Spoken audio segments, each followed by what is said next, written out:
Assalamualaikum warahmatullahi wabarakatuh. Selamat pagi. Masih dengan saya di channel Jimmy ID. Semoga tetap sehat dan semangat untuk belajar kimia. Pertemuan kali ini kita akan belajar tentang ikatan kimia, yakni ikatan ion, ikatan kovalen, dan ikatan logam.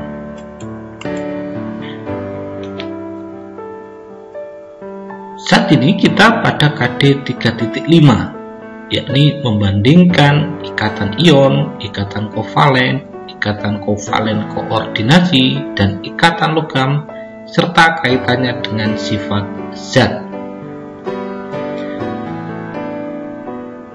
Ketika dua atom atau ion berpegangan dengan sangat erat, dapat dikatakan bahwa di antaranya terdapat suatu ikatan kimia.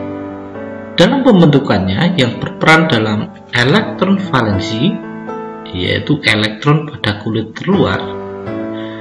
Untuk memudahkan penggambaran elektron valensi pada atom suatu unsur dan ikatan yang terbentuk dapat digunakan simbol Lewis atau simbol dengan titik-titik elektron. Misalnya semacam ini. Pada unsur Li ini golongan 1A, 2A, 3A, 4A, 5A, 6A, 7A, dan 8A. Untuk golongan 1A, karena mempunyai elektron valensi 1, yaitu NS1, ini Li, karena elektron valensi 1 ditandai dengan 1 elektron, ini 1 titik 1. Sedangkan untuk 2A, ini ada 2 titik karena elektron valensinya ada 2. Golongan 3A ini 2/1. Ini elektron valensinya ada 3, 1, 2, 3. Karbon golongan 4 dan memiliki 4 elektron valensi, tandai dengan titik 4. N dan titiknya 5.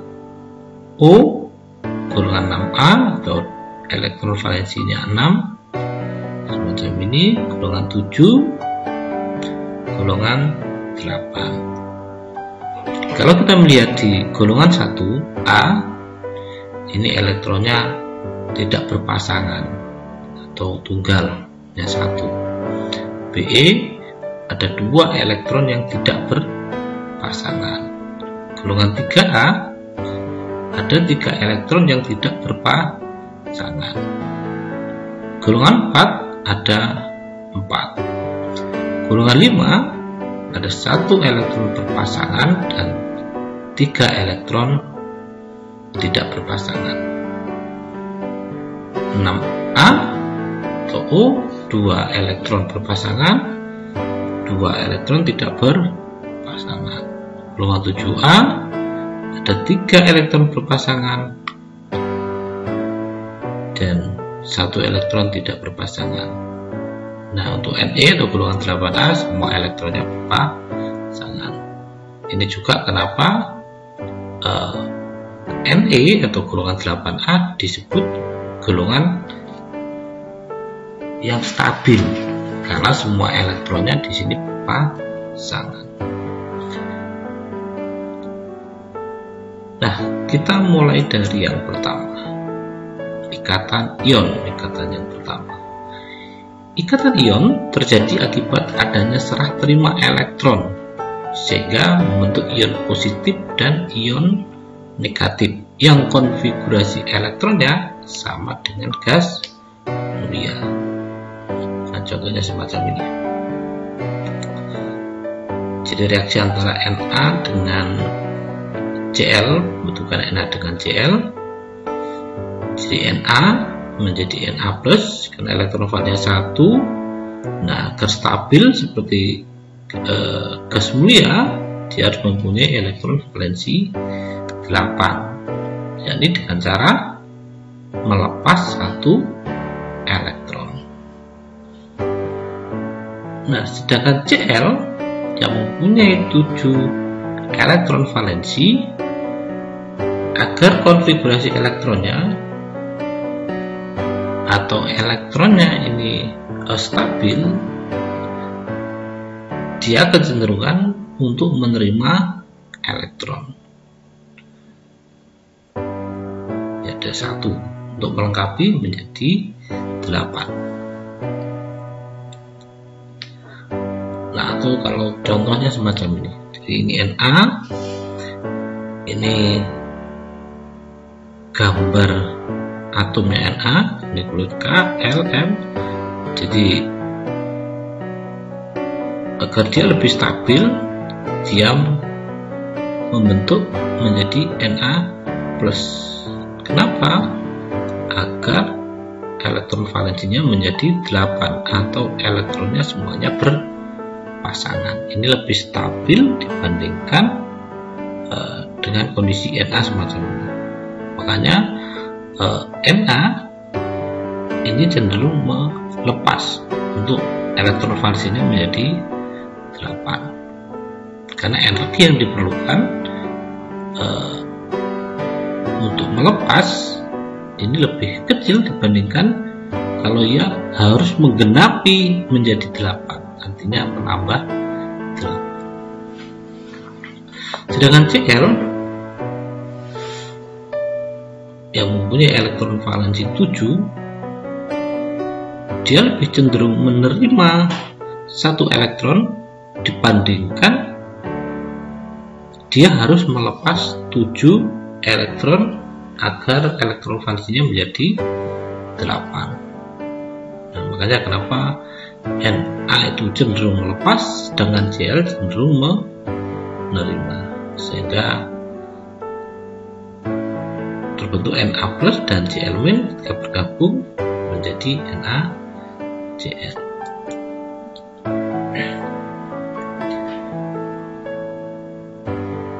Nah, ini beberapa cara untuk menentukan muatan ion. Jadi kenapa logam itu bermuatan +1, +2, +3. Nah, seperti yang saya sampaikan, golongan 1A sampai golongan 3A ini kecenderungannya bermuatan positif. Kenapa? Agar kondisinya lebih stabil seperti golongan 8A. Nah, golongan 1A ini dia cenderung melepas elektron, sehingga yang dilepas itu 1, sehingga ion yang terbentuk adalah +1. Golongan 2A juga begitu, dia kecenderungannya melepas. Jadi kalau dibandingkan dengan menangkap 6 elektron, itu energinya lebih besar dibandingkan dia melepas 2 elektron. Itu juga golongan 3. Ini contoh unsurnya. Jadi golongan 1A keseluruhannya kecenderungannya adalah bermuatan positif 1, Li, Na, K. Golongan 2A juga begitu, kecenderungannya bermuatan positif 2. Golongan 3A begitu. Nah, mulai golongan 5A sampai golongan 7A, dia kecenderungannya menangkap elektron karena energi yang diperlukan atau digunakan dalam pelepasan atau penangkapan elektron itu, kalau golongan 5A ini dia lebih energinya lebih sedikit ketika dia menerima. Jadi ketika dia menerima elektron, nah golongan 5A ini kan elektron valensinya 5. Jadi untuk menjadi 8, nah yang dia lakukan itu kan bisa melepas 5 elektron atau menangkap 3 elektron. Nah, energi yang digunakan, nah ini lebih efisien kalau dia menangkap 3 elektron, sehingga elektronnya atau atom ini kecenderungan bermuatan negatif 3. 6A juga begitu, dia cenderung menangkap dibandingkan melepas. Ya, untuk menggenapi 8 dia harus menangkap 2 elektron. Jadi kenapa golongan 6A ini bermuatan min 2 atau negatif 2. 7A juga seperti itu. Karena elektronnya 7, dia harus menangkap 1 elektron atau menerima 1 elektron. Ya, kecenderungannya golongan 7A itu bermuatan min 1. Ini contohnya F min, Cl min, Vr min, I min. Sedangkan golongan 8A ini karena golongan sudah stabil, sehingga kemungkinan untuk membentuk ion ini sangat rendah karena sudah stabil, unsur-unsur golongan 8A. Nah, berikut adalah ion-ion yang merupakan sisa asam dan sisa basa atau yang disebut ion poliatomik. Ini ada yang harus kita hafalkan. Ini ion H+ atau nama ionnya asam, NH4+, muatannya adalah ini amonium, OH-, ini hidroksida, Cn-, ini sianida, NO3-, nitrat, CO3-2-, ini karbonat, ini SO4-2- adalah sulfat, PO4-3- adalah fosfat. Nah, kita coba membentuk senyawa dari ion-ion, baik itu ion tunggal ataupun ion poliatomik. Nah, rumus kimia senyawa ion ditentukan dengan cara menyamakan jumlah muatan positif dengan jumlah muatan negatif, sehingga dihasilkan muatan total 0 atau netral. Ini bisa kita simpulkan atau kita ringkas semacam ini. Jumlah muatan positif dalam suatu senyawaan itu harus sama dengan jumlah muatan negatif. Contohnya semacam ini, jika kationnya misalnya Li+, ini F min, atau ini positif 1, ini negatif 1, dan ini kalau dijumlah positif negatifnya ini adalah 0, sehingga rumus kimianya langsung LiF. Nah, sedangkan Ba2+ dan F, nah, Be2+ dan F, Be ini 2+, muatannya +2. Nah, berarti butuh berapa F? Nah, karena F-nya itu min 1, berarti untuk mencapai jumlah 0, berarti F-nya ini harus ada 2. Kenapa 2? Dari min, ini plus 2, sehingga rumus kimianya BeF2.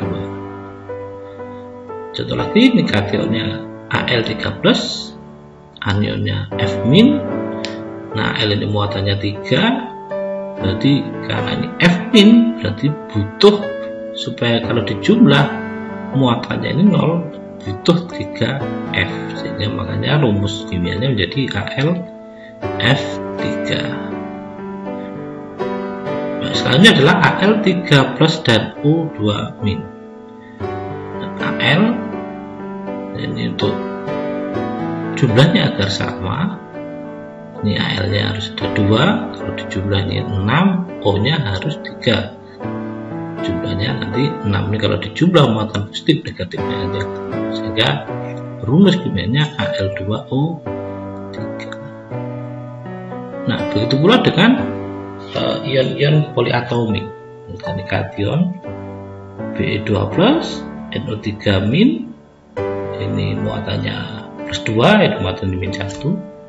Untuk menggenapi agar jumlahnya 0 atau muatannya jumlahnya sama, ini NO3-nya harus ada 2, sehingga penulisan rumus kimianya menjadi BeNO3 2 kali. Untuk yang terakhir, misalnya Be2+ dan Bo4 juga sama, jadi jumlah muatannya kita buat sama, berarti Be ini 6, Bo4 ini juga kita buat 6. Ya kita kalau dijumlahkan ini nanti 0 plus 6 ditambah min 6. Nah, karena BE nya ini ada 3 jadi menjadi BE 3, BO4 nya ada 2, BO4 2 kali. Nah, ini proses pembentukan senyawa ionik. Nah, selanjutnya yang kita bahas adalah ikatan kovalen. Nah, ikatan kovalen sendiri ini nanti yang kita bahas ada 3 macam. Ada ikatan kovalen tunggal, ada ikatan kovalen rangkap. Rangkap ini juga ada 2 macam. Ada ikatan kovalen rangkap 2, ada ikatan kovalen rangkap 3, dan ikatan kovalen koordinasi. Nah, ini akan kita bahas satu per satu. Nah, ikatan kovalen tunggal adalah ikatan yang terbentuk dari penggunaan bersama sepasang elektron. Setiap atom memberikan satu elektron untuk digunakan secara bersama-sama.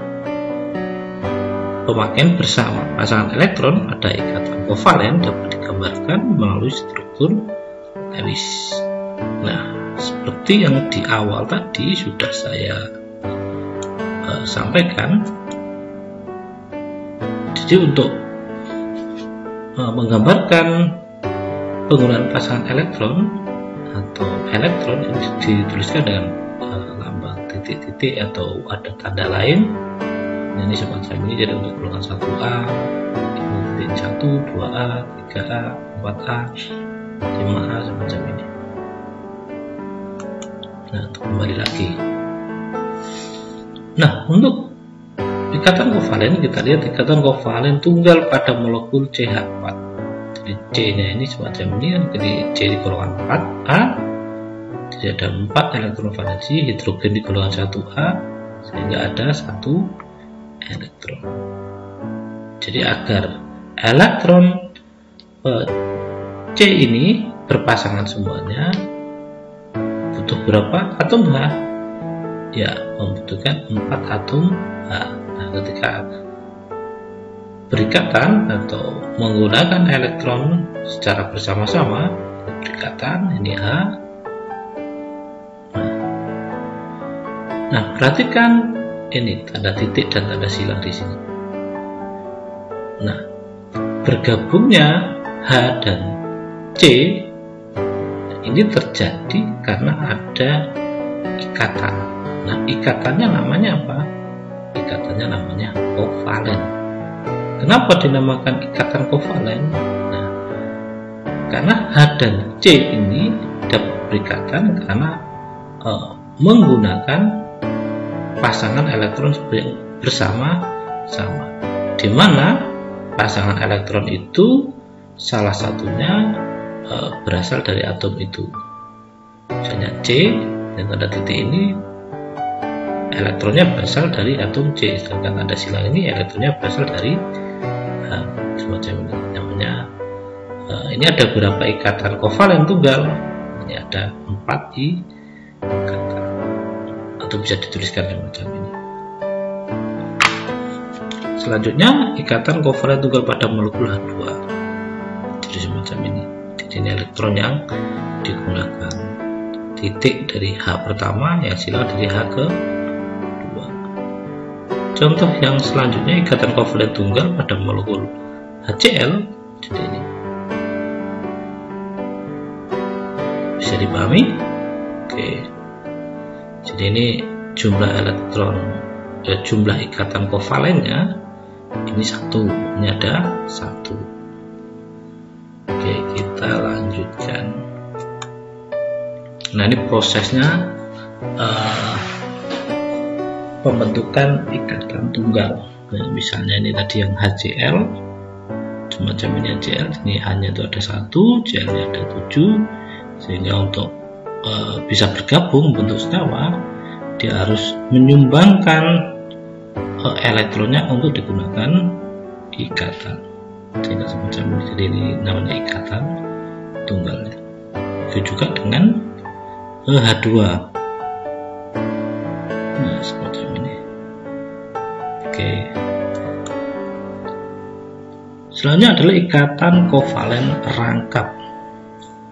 Dalam mencapai konfigurasi stabil gas mulia, dua atom tidak saja dapat memiliki ikatan melalui sepasang elektron, tetapi juga dapat dua atau tiga pasang di sepasang atom. Ini bisa bergabung membentuk senyawaan. Ini tidak hanya berikatan dengan satu pasangan elektron, tetapi bisa juga dua pasang atau tiga pasang. Contohnya ini oksigen. Nah, semacam ini oksigen jumlahnya 6, ini 6. Nah, sehingga untuk membentuk senyawaan, masing-masing dari oksigen ini menyumbangkan dua elektron di sini untuk digunakan berikatan. Nih, begitu juga dengan CO2, juga sama, masing-masing menyumbangkan dua elektron. Ini ada satu ikatan kovalen rangkap 2, sedangkan pada CO2 ini ada dua ikatan kovalen rangkap 2, ini satu, ini dua. Oke, selanjutnya ikatan kovalen rangkap 3. Contohnya pada molekul N2. Di sini ada 3 elektron yang tidak berpasangan, juga ini ada 3 elektron berpasangan.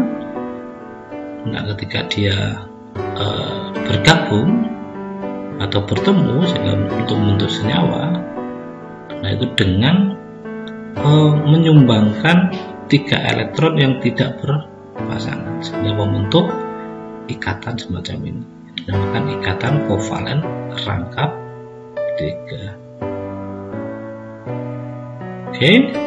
Nah, selanjutnya adalah ikatan kovalen koordinasi.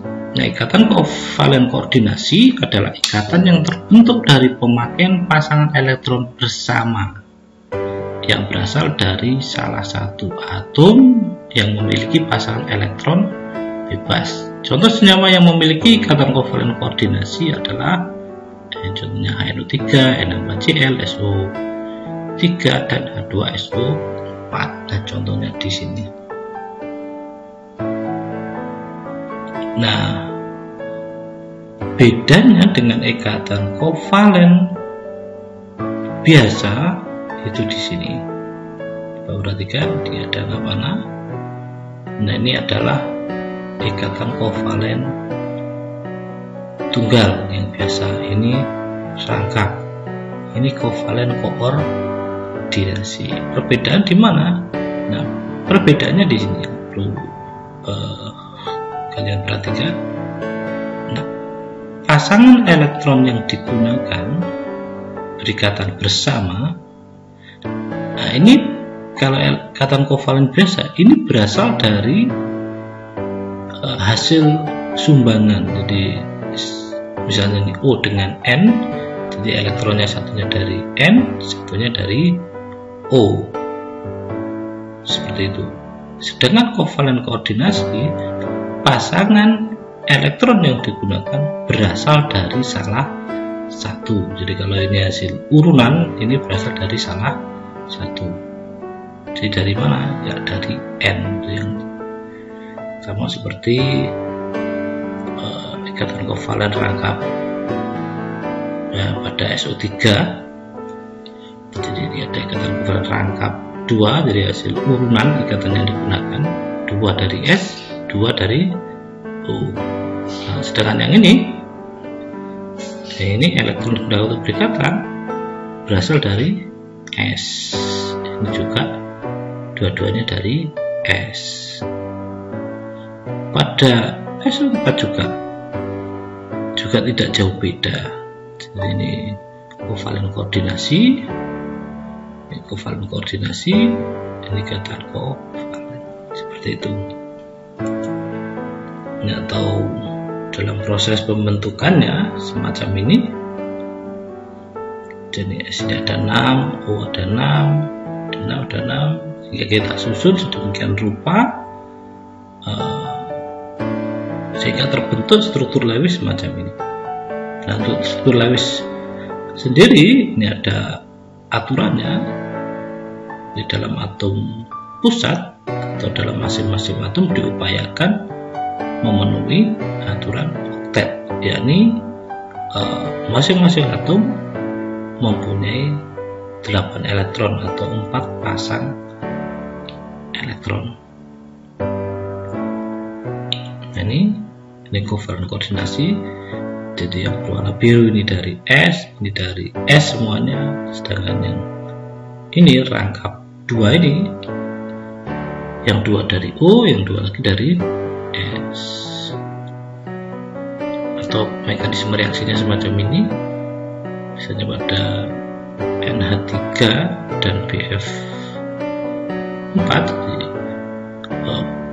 bergabungnya N dengan B atau berikatannya ini dengan menggunakan sepasang elektron atau 2 elektron yang berasal dari N, sehingga kebetulan macam ini. Ini ada ikatan kovalen tunggal, ini ada ikatan kovalen koordinasi. Oke, semacam ini dengan ikatan kovalen koordinasi.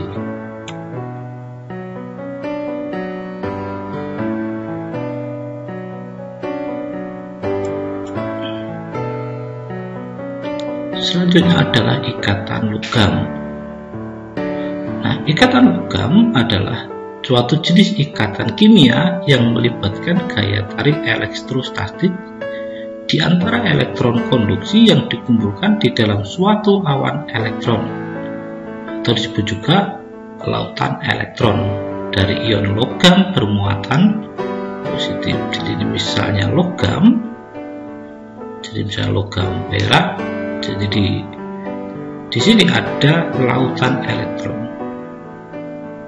Nah, sehingga kenapa logam ini sangat kuat dan kokoh, karena di situ ada ion positif dan itu ada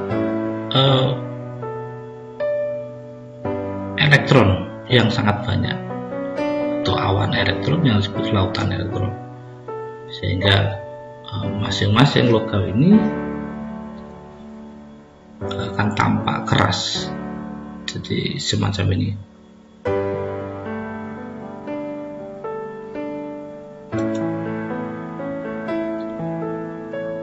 Nah, contoh terjadinya ikatan logam atau tempat kedudukan elektron valensi dari suatu atom Fe dapat saling tumpang tindih dengan tempat kedudukan elektron valensi dari atom-atom Fe lain.